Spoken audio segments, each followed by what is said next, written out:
In this video, I'm going to show you how to use the StockArkaLytics market and stock analysis dashboard step by step. Hi, I'm Annie from StockArkaLytics, and if you're struggling with how to navigate StockArkaLytics market and technical dashboard, this video walks you through exactly what you need to do so that you can successfully take advantage of our market condition and stock-specific technical analysis. So let's get started. We're going to go ahead and meet on this tab called Market and Technical. On this page, we are combining two things: what the overall market environment looks like and how that should change your trading approach. This first tab is the market overview. It's meant to answer one question fast. Are conditions clean enough to trade, and what strategies fit right now? Up here, you can analyze any ticker. I'll type a symbol like AAPL and hit Analyze. Right next to it, Add to Watch List saves the ticker so you can come back to it quickly later. And these quick tickers underneath, Apple, Tesla, these are all shortcuts so that you can jump between popular names without retyping. Now let's get into the Market Overview tab. This big anchor here is the VIX, which is basically the market's volatility temperature. A lower VIX usually means calmer, more trend-friendly conditions. A higher VIX usually means bigger moves, more chop, and more risk. Here we show the current VIX value. In this example, it's 15.86, and we also show where that sits historically, like the 1-year percentile. That percentile helps you understand if volatility is relatively low or high compared to the last year, not just the raw number. Right next to the VIX, you'll see a quick label like Normal Markets Trendy. This is the dashboard's plain English summary of the environment, so that you don't have to interpret the number from scratch every time.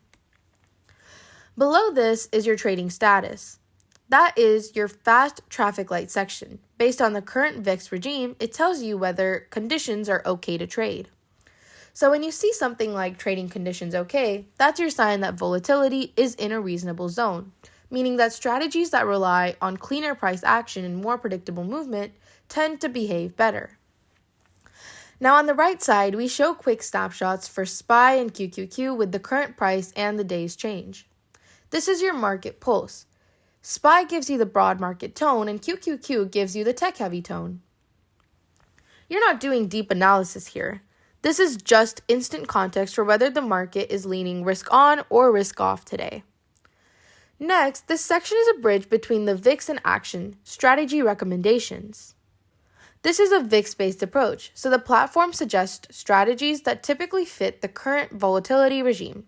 For example, you might see a primary strategy like Iron Condor/Strangles when volatility conditions make premium selling approaches more attractive, and a secondary strategy like Covered Calls/Protective Puts if the environment suggests a more conservative, hedged posture. Under that, we summarize the risk level and time frame so that you know whether the recommendation is geared more towards short-term positioning or a slightly longer swing. Now here's the VIX history over the last 90 days.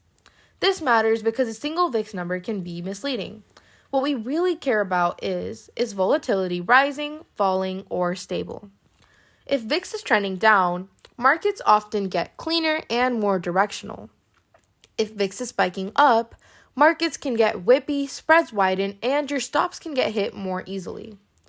You'll also notice reference lines on this chart. These give you quick visual thresholds for what is considered calm versus high volatility zones. Finally, this bottom section is the cheat sheet, VIX level reference. It breaks volatility into simple zones. Below 15 are calm, cleaner trends.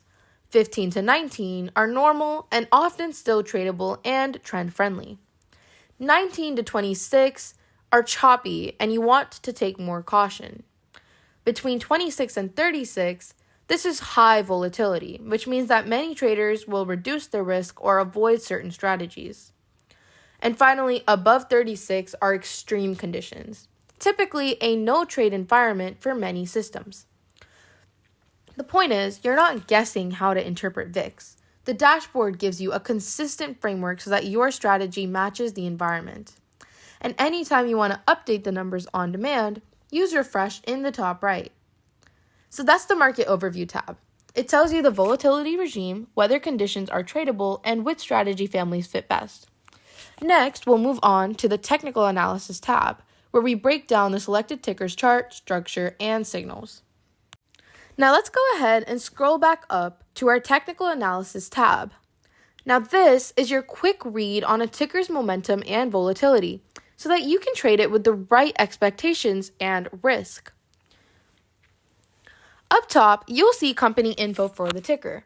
This is your name, location, sector, and industry. That's useful because a lot of price action is sector-driven. The About section is just a quick summary, and the website link takes you to the company's official page. You'll see the same company snapshot on your AI Insights dashboard as well. Next are the core indicators at a glance. Number 1, your price, which is just your current market price. Your ATR is how much the stock typically moves. Now this is great for sizing stops and targets. Next, your RSI, which is your momentum strength. Here, it's flagged oversold, which just means selling pressure has been strong. It doesn't automatically mean you should buy it, but it just means that you should watch for a bounce or stabilization. And then finally, your MACD trend is the direction of momentum. If this is bearish and the histogram is negative, downside momentum is still in control. Below that, we break out your MACD line, signal line, and histogram. The histogram is basically the gap between the two. When it's negative, momentum is bearish, and when it flips positive, momentum is shifting bullish. And then finally at the bottom, volatility metrics gives you the risk context, ATR, volatility, and range stats like the minimum, maximum, and median ranges. This helps you avoid placing stops or targets inside normal daily movement. So the goal of this tab is really simple. Momentum direction plus volatility reality, so that your trade plan matches what the stock actually does. Alright, so now we can scroll back up to our last tab, which is fundamentals. Now this tab is kind of the tab that tells you what you're actually dealing with under the hood. It's not trying to replace a full fundamental research, but it does give you a really fast snapshot of valuation, profitability, ownership, and basic risk characteristics, as well as balance sheet strength, all in one place. Now first on this page, you'll see your valuation metrics section, which is basically how expensive is this stock. You'll get things like forward PE and price to book, and you'll also see enterprise value-based ratios like EV to revenue and EV to EBITDA. The reason that these are helpful is because they let you compare companies more fairly, especially when one company has more debt or a different capital structure than another. And if you're scanning multiple tickers quickly, this section is usually where you can tell whether or not something is priced like a growth premium, priced like a value play, or priced like the market is expecting a lot. Now, right below that is your earnings and profitability. And this is where you get the quick, is the business actually producing view. You'll see trailing EPS, forward EPS, net income, and profit margin. And those together will tell you a lot about both current performance and expectations. If you see strong margins and rising earnings, this is usually a sign that the business has pricing power or strong efficiency. On the other hand, if earnings growth is slowing or margins are shrinking, that's often a warning sign that the market may start re-rating the stock differently. Now up next, you'll see shares and ownership, and this is the quick structure check. It shows shares outstanding the float, but it also shows how much of the company is held by institutions versus insiders. If institutional ownership is high, the stock can be more influenced by fund flows and big reallocations. If insider ownership is higher, you sometimes get a different alignment of incentives depending upon the company. Next up, you have the short interest section, which tells you how much bearing positioning exists. You'll see the number of shares short, the short ratio, also called days to cover, and short percentage of float. Now, the reason that this matters is because high short interest can sometimes create sharper upside moves if the stock rallies and shorts have to buy back. And low short interest basically tells you that there isn't much of a crowded short trade here. Next is risk and performance, and this is where you'll get a fast sense of how the stock behaves relative to the market. You'll see beta, which is basically how sensitive the stock tends to be compared to the S&P 500, and you'll also see the 52-week change compared to the S&P's 52-week change. This gives you quick context on whether the stock has been outperforming or lagging the broader market. The next section is dividends, which is simple but useful.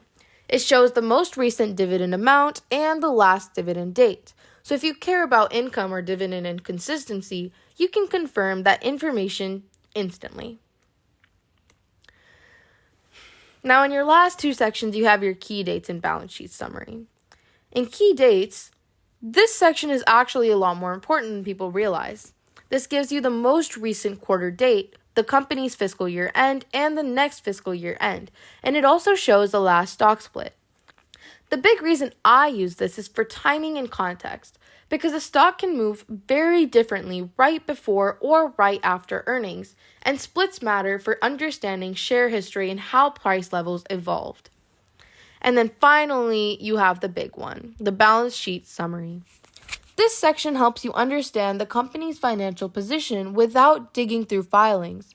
You can toggle between annual, quarterly, and trailing views depending upon how you like to read the data. At the top, the headline numbers are total assets, total liabilities, and total equity. And the change column helps you quickly see the direction that those are moving. Then you can scroll through the assets breakdown, things like cash, receivables, inventory, long-term investments, and property and equipment, followed by the liabilities side, which includes current liabilities, accounts payable, and short-term and long-term debt. What I'm usually looking for here is whether the company is building financial strength, staying liquid, and keeping debt at a level that makes sense for its business model. So overall, this fundamentals tab is your fast company quality and pricing checkpoint. I usually use it to sanity check valuation and financial strength, and then I pair it with the market overview and technical analysis tabs to decide whether the timing and the environment actually makes sense for a trade. Okay, and that's the full walkthrough of the market and technical dashboard. You've got the market overview to check conditions, technical analysis to understand momentum and volatility, and fundamentals to sanity check the company behind the ticker. If this helped, make sure you check out StockArkaLytics.com and register for free. More tutorials will be coming out soon.